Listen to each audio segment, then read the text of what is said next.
You're not lazy, you're just undisciplined. I won't rush it, I'll let it breathe. This is meant to stay with the listener long after the video ends. Slow down. Before you scroll. Before your mind runs back to excuses, pressure, or guilt. Just pause. Because the truth is, you've been carrying a lie about yourself for far too long. You've been calling yourself lazy. You've been saying things like, I just don't have motivation. I start things but never finish. I'm not like other people. And slowly, quietly, you've begun to believe that something is wrong with you. But listen to me carefully now. You are not lazy. You are undisciplined. And that difference, that single difference, changes everything. The lie you were taught. From a young age, you were taught to label yourself.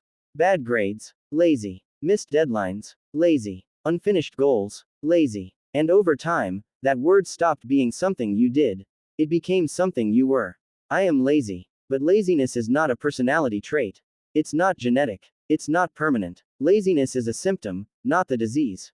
The real issue is this. No one ever taught you discipline. No one taught you how to show up when you don't feel like it.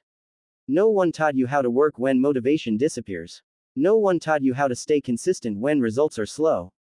So instead of teaching you a skill, the world handed you a label. And labels are heavy. They sink into the bones. They shape identity. Motivation is a feeling. Discipline is a decision. Let's clear something up right now. Motivation is a feeling. And feelings are unreliable. Some days you feel inspired. Some days you feel empty. Some days you feel powerful. Some days you feel tired before the day even starts. If your life depends on motivation, your life will always be unstable. Discipline is different. Discipline is a decision you make before the feeling arrives. It's waking up even when your body says no. It's working even when your mind is loud. It's continuing even when the reward is invisible. And here's the hard truth. Every successful person you admire has done countless things they did not feel like doing. They weren't more motivated than you. They were more disciplined. Why you feel stuck? You wake up tired. Not just physically, emotionally.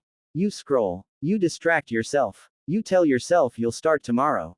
And deep down, there's this quiet frustration. You know you're capable of more. You feel it. You see flashes of it. But your days don't reflect your potential. So you start asking dangerous questions. What's wrong with me? Why can't I just be consistent?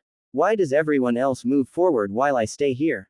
And slowly, shame creeps in. Shame makes you hide. Hide from effort. Hide from trying. Hide from failing again. This is not laziness. This is a lack of structure.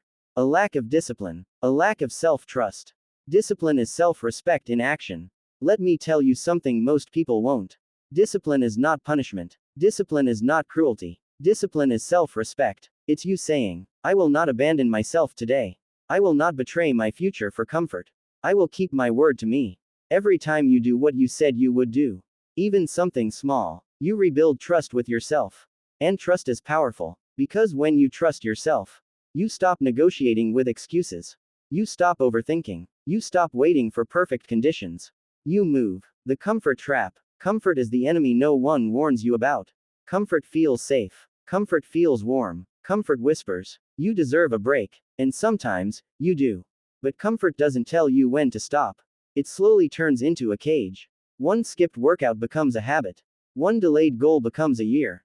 One excuse becomes your identity. Discipline feels uncomfortable. But discomfort is temporary. Regret lasts much longer. The pain you're avoiding will find you anyway.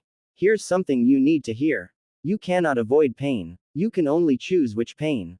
The pain of discipline, waking up early, pushing through resistance, staying consistent, or the pain of regret, watching time pass, seeing others move forward, wondering what could have been. One pain builds you, the other breaks you. Choose wisely. You don't need a new life.